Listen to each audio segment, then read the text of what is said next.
नमस्कार दोस्तों, study brains education में आपका स्वागत है।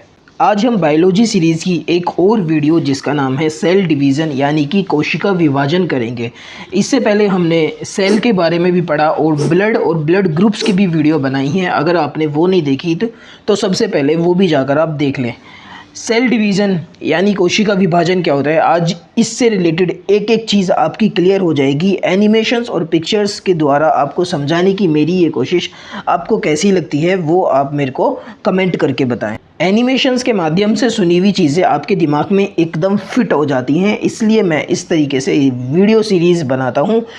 वीडियो के अंत में प्रीवियस ईयर क्वेश्चंस भी हैं, तो वीडियो के एंड तक ज़रूर बने रहें। चलिए शुरू करते हैं। सेल डिवीज़न, जिसको हम हिंदी में कोशिका विभाजन भी कहते हैं, आखिर ये होता क्या है? A cell divides itself to make more cells, this process is called cell division. यानी एक कोशिका अपने आप को विभाजित करके नई कोशिका बनाती है, इसी को कोशिका विभाजन कहते हैं। मतलब जो सेल होते हैं वो दो हिस्सों में टूट जाते हैं और दो सेल को जन्म देते हैं, फिर वही दो सेल और ज़्यादा सेल्स को जन्म देते हैं। इस तरीके से एक सेल दो हिस्सों में टूट के दो सेल बनाता है। ऐसे हमारे पूरे शरीर के सेल्स बनाते रहते हैं, जैसे कि हम इस डायग्राम में देख सकते हैं। अभी ये एक सेल है, पहले इसका न्यूक्लियस दो हिस्सों में टूटा, देन वो उसकी पूरी बॉडी भी दो हिस्सों में टूट जाती है, फिर ये दो सेल बन जाते हैं। इसी तरीके से अब ये और दो सेल्स को जन्म देंगे। इस प्रोसेस को हम बोलते हैं सेल डिवीज़न।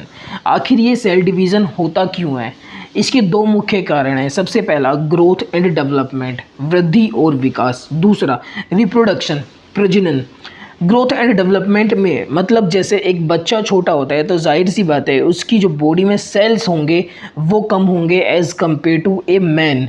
एक बड़ा आदमी, एक इंसान जिसकी एज ज़्यादा है और एक छोटा बच्चा, उन दोनों के शरीर का आकार, शरीर का साइज़ छोटा बड़ा होता है, तो जो बड़ा शरीर है उसमें ज़्यादा सेल्स होंगे छोटे बच्चे के मुकाबले। तो वो बड़ा शरीर होता क्यों है? वो इंसान भी तो कभी छोटा हुआ होगा ना, तो उसके सेल्स डिवाइड करके बढ़ते गए होंगे और उसके tissues and then body organs और पूरी बॉडी इस तरीके से बढ़ती गई होगी, बड़ी होती चली गई होगी। इस तरीके से ग्रोथ एंड डेवलपमेंट में सेल डिवीज़न का बहुत बड़ा रोल है। रिप्रोडक्शन में भी सेल डिवीज़न का बहुत बड़ा रोल होता है। रिप्रोडक्शन इस प्रोसेस को बोलते हैं जिसमें पेरेंट्स अपने बच्चों को पैदा करते हैं। उसमें सबसे पहले एक सेल डिवाइड होकर दो बनते हैं, इसी तरीके से वो पूरा बेबी बन जाता है। तो रिप्रोडक्शन में सेल डिवीज़न का बहुत बड़ा रोल होता है। चलिए अब हम आगे देखते हैं। कोशिका विभाजन के बारे में सबसे पहले विर्चाव ने बताया था। एक साइंटिस्ट थे जिनका नाम विर्चाव था। उन्होंने सबसे पहले कोशिका विभाजन के बारे में बताया था।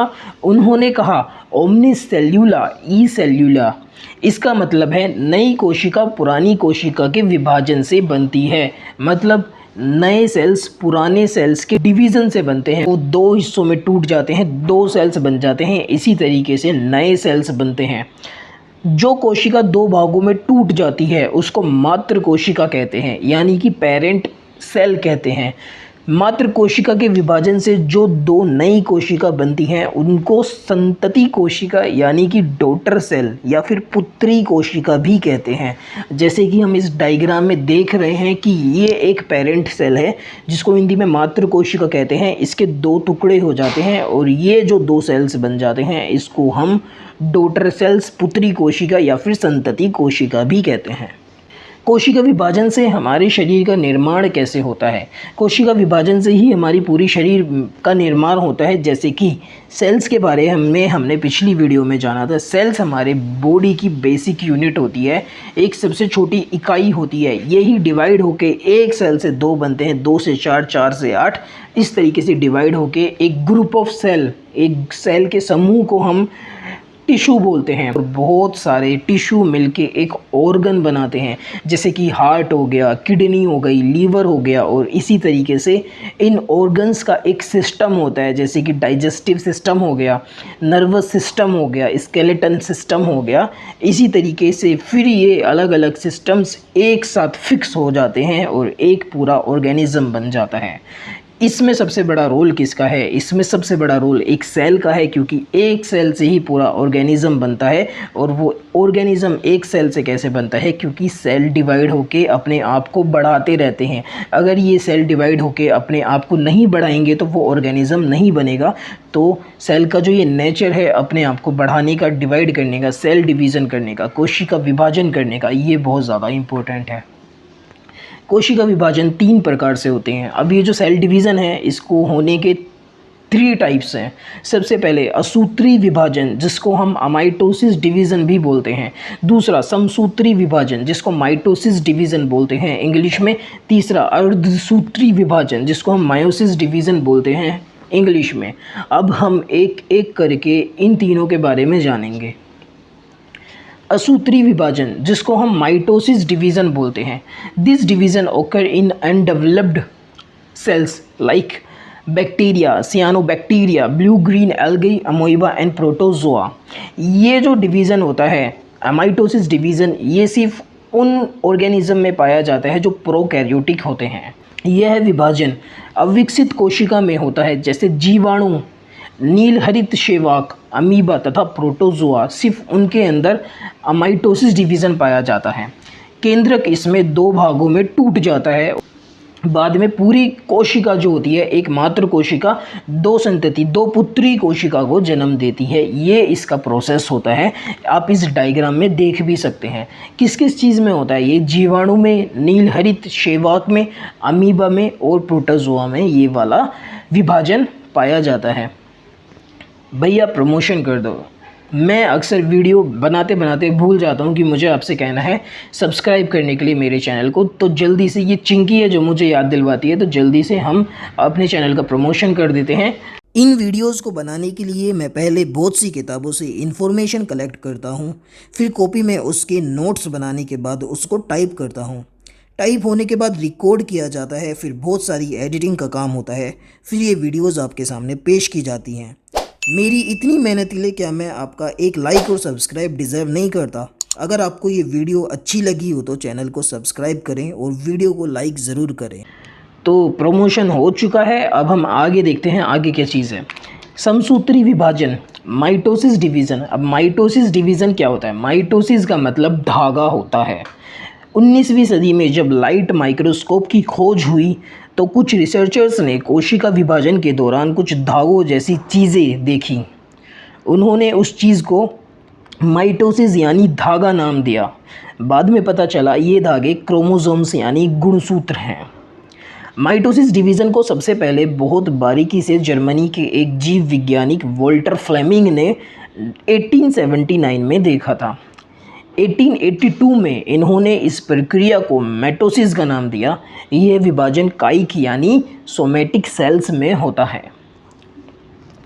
इस प्रक्रिया में मातृ कोशिका पेरेंट को सेल से 2 पुत्री कोशिका डॉटर सेल का निर्माण होता है और दोनों पुत्री कोशिका में गुणसूत्रों यानी कि क्रोमोसोम्स की संख्या मातृ कोशिका में उपस्थित गुणसूत्र की संख्या के बराबर होती है। मतलब कि जो एक पेरेंट सेल्स है, इस वाले प्रोसेस में वो 2 डॉटर सेल्स में बन जाता है, 2 डॉटर सेल्स में डिवाइड हो जाता है। और जो पेरेंट सेल्स में 46 क्रोमोसोम्स होते हैं, दोनों डॉटर सेल्स में ही 46 क्रोमोसोम्स होते हैं। समसूत्री विभाजन घाव भरने के काम आता है। जब हमको कोई चोट लग जाती है, हमारे शरीर का कोई भी हिस्सा इंजर्ड हो जाता है, चोट लग जाती है, ज़ख्मी हो जाता है और वहाँ से खून निकल जाता है, तो जाहिर सी बात है हमारी स्किन का कुछ ऐसा पार्ट होगा जो डैमेज हो जाता है और वहाँ पे जितने भी कोशिका मतलब जितने भी सेल्स होते हैं वो डैमेज हो जाते हैं। मान लो हमारे उस इंजर्ड होने से 1000 सेल्स डैमेज हो गए, तो बाकी वो 1000 सेल्स तो भरेंगे ना दोबारा से। ज़ख़म तो एक टाइम पे दवाई लगाने से भर ही जाता है ना। तो वो प्रोसेस कैसे होता है? जो आसपास के जो बचे हुए जो ठीक सेल्स होते हैं वो डिवाइड होना शुरू कर देते हैं। मतलब वो धीरे धीरे अपने आप को तोड़ तोड़ के 2 बन जाते हैं, फिर वो 2 से 4 बन जाते हैं। इस तरीके से वो डिवाइड होके उस एरिया को कवर कर देते हैं जहाँ के सेल्स डैमेज हुए थे, जहाँ के सेल्स ख़त्म हो गए थे। इस तरीके से हमारा ज़ख़म भर जाता है। तो ये जो डिवीज़न होता है ये इस चीज़ में काम आता है। समसूत्री डिवीज़न समसूत्री विभाजन माइटोसिस डिवीज़न 2 अवस्था में पूरा होता है। माइटोसिस डिवीज़न है ये 2 कंडीशन में पूरा होता है। सबसे पहला होता है इंटरफेज, जिसको अंतरावस्था बोलते हैं। इस फेज़ में कोशिका विभाजन की तैयारी होती है, मतलब इस डिवीज़न की तैयारी होती है, बाद में ये डिवीज़न शुरू होता है। लेकिन जो इंटरफेज़ होता है यहाँ पर इसकी तैयारी शुरू हो जाती है कि ये जो फेज़ है सबसे ज़्यादा टाइम लेता है। 90% टाइम जो होता है वो इसी टाइम में इंटरफेज़ का होता है। बाकी जो अगला फेज़ होता है उसको हम माइटोसिस फेज़ बोलते हैं, हिंदी में बोले तो सूत्री अवस्था। यह अवस्था भी 2 भागों में होती है। इस अवस्था को फर्दर 2 पार्ट्स में हमने डिवाइड कर रखा है, कार्योकाइनेटिक्स और साइटोकाइनेटिक्स।